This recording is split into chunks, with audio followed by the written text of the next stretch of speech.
Ribuan warga dari berbagai daerah di Kalimantan Timur memadati Masjid Negara Ibu Kota Nusantara untuk menunaikan sholat tarawih perdana 1 Ramadan 1447 Hijriah Rabu 18 Februari. Sejak waktu Isya tiba, jamaah tampak berdatangan dan memenuhi area dalam hingga pelataran masjid karya Nyoman Nuarta itu. Momen ini menjadi penanda dimulainya rangkaian ibadah Ramadan, sekaligus menggambarkan geliat kehidupan keagamaan di kawasan ibu kota baru tersebut.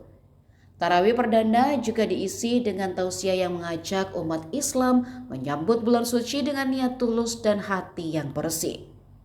Dai Kementerian Agama Kalimantan Timur Ustadz Irfan Rosadi dalam ceramahnya menekankan pentingnya meluruskan niat dalam beribadah maupun menjalani kehidupan sehari-hari.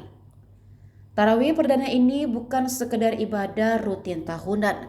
Lebih dari itu, momentum tersebut mempertegas fungsi Masjid Negara sebagai pusat kegiatan spiritual dan ruang kebersamaan masyarakat yang kini mulai tumbuh dan menetap di IKN.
Download Tribun X sekarang, menghadirkan lokal menjadi Indonesia.